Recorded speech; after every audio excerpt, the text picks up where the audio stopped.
আগের দিন তো যেতে পারিনি, বৃষ্টিতে ভিজে ভিজে বাড়ি চলে এসেছি, বাট আজও ঘুম থেকে উঠে দেখছি বৃষ্টি হচ্ছে। আমি কি বাড়ি যাব না? ওদিকে মায়ের শরীর খারাপ, একটা হাতে পারে না, বাট এসেছি একটা দিনের জন্য, বাট বাড়িতে যেতে পারছি না যেহেতু এত বৃষ্টি হচ্ছে। আমার পক্ষে যাওয়া সম্ভব না। আগের দিন ভিজে ভিজে বাড়ি এসেছি, বাট বাড়িতে এসে বাড়ির লোকের কথা শুনেছি মেয়ে কেন ভিজলো। এবার তারপরে হচ্ছে আজও যে আমি সকালবেলা উঠে যাব, আজও দেখছি প্রচণ্ড হারে বৃষ্টি হচ্ছে। আগের দিন তবু একটু একটু হচ্ছিলো, বাট আজকে তো খুবই জোরে জোরে বৃষ্টি হচ্ছে। আর আমি তো ভাবছি যে আমি আজ বাড়ি যেতে পারবো কি।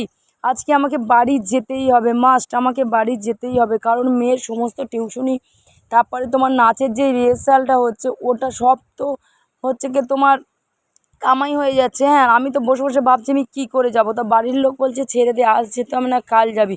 আমি তো ওদের সাথে বলছি যে না, আজকেই আমাকে বেরোতে হবে, একটু যদি বৃষ্টিটা থামে আমি আজই বেরিয়ে যাব। সবাই আমাকে বারণ করছে আর বলছে আজ তুই যেতেই পারবি না। আগের দিন তবুও তুই বেরোতে পেরেছিস, বাট আজ তুই বেরোতেই পারবি না। আমি বললাম যে না, এই বৃষ্টি মাথায় করে হলেও আমাকে বেরোতেই হবে, মাস্ট আমাকে যেতেই হবে। আমার মা একটা হাতে পারছে না, আর এতটা বৃষ্টি, চারদিকে কাদায় কাদায়, এই ঘর ওই ঘর, মা তো ওগুলো করতেই পারবে না, বাট আমাকে যেতেই হবে। বলছে যে না থাক, এই বৃষ্টি মাথায় নিয়ে যেতে হবে না, মেয়েটার শরীর খারাপ করবে, কারণ যেহেতু এখান থেকে তুই যেতে যেতে ভিজে যাবি, বাট আরও তোকে ট্রেনে 1 ঘন্টা 10 মিনিট থাকতে হবে, তো তার জন্য বলছি তুই থেকে যা। আমি তো তর্ক করে যাচ্ছি সমানে মানির বাবার সাথে যে না, আজই আমাকে যেতেই হবে, আমাকে আজকে কেউ আটকাতে পারবে না, আজকে আমি বাড়ি যাবই, মাস্ট। অনেক ঝগড়া অশান্তি করার পর আমি বার হয়েছি, আর ওকে বললাম যে চলো অন্তত তুমি আমাকে হচ্ছে অটো পর্যন্ত দিয়ে এসো। তো তার জন্য মেয়ে ভিজে যাচ্ছে বলে আমি বাইকের মধ্যে বসে ছাতা নিয়ে যাচ্ছি, আর পাশ থেকে তো লোকরা হাসছে যে ভাই বাইকে বসে কে ছাতা মাথায় দেয়।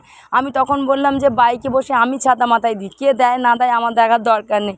বাট চলে এসেছি অটো স্ট্যান্ডে, ও আমাকে নামিয়ে দিয়েছে, তবু অল্প অল্প বৃষ্টি হচ্ছিলো, বাট ভিজেছি। তবুও তো মেয়ে ভিজিনি কেন, মাঝখানে রেখেছিলাম ওকে।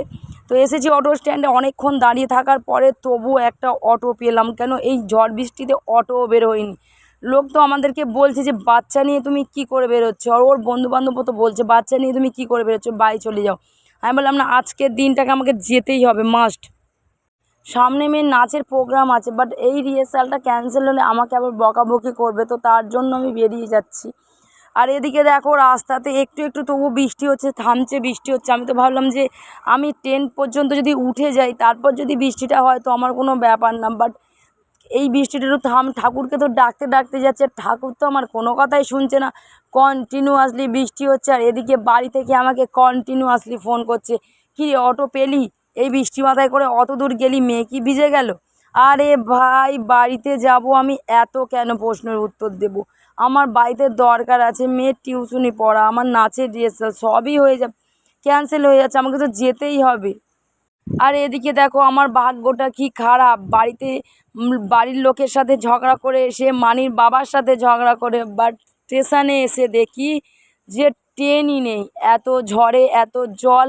তো তার জন্যে ট্রেনটা টোটালি বন্ধ, সকাল থেকে টোটালি ট্রেন বন্ধ। আমি তো এবার ভাবছি যে আমি কি করব। ওখান থেকে ঝগড়া করে এত অশান্তি করে বৃষ্টি মাথায় নিয়ে আমি বেরিয়ে এলাম ভাই। এসে দেখছি স্টেশনে কোনো ট্রেন নেই, বাট ট্রেনই চলছে না। লোকের লোকাকারণ, ওরা বলছে যে সকাল সেই ভোর থেকে যেই ট্রেনটা দেয় সেই ভোর থেকে টোটালি ট্রেন বন্ধ। আমার তো মাথায় হাত। ভাবছি এসে আমি কি ভুলটা করলাম, এবার বাড়ির লোকের কাছে গালাগালি একটাও মিস হবে না। এমনি তো তর্ক করে ঝগড়া করে সবার সাথে অশান্তি করে বেরিয়েছি, বাট আজ যদি ফিরে যেতে হয় একটা গালাগালি বাইরে পড়বে না, কারণ আগের দিনও এরকম সেম জিনিসটা হয়েছে, ফিরে গিয়েছি গালাগালি খেয়েছি, ঝগড়া হয়েছে, বাট আজও সেম জিনিসটা, এত ঝড় মাথায় নিয়ে এসেছি, বাড়িতে অশান্তি ঝগড়া করে এসেছি, বাট এসে দেখছি স্টেশনে একটাও ট্রেন নেই, সকাল থেকে ট্রেন দেয়নি, লোকের লোকাকারণ।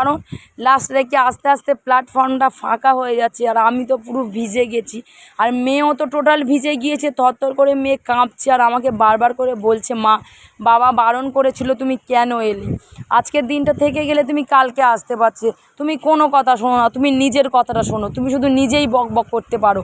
আমার মেয়ে তো কন্টিনিউয়াসলি আমাকে বলে যাচ্ছে, আমি তো চুপচাপ আছি। আমি ভাবছি যে বাড়ির লোকের কাছে গিয়ে আমি কী জবাব দেব। তারপরে আমি ফোন করি, ফোন করে জানাই যে এই ব্যাপার।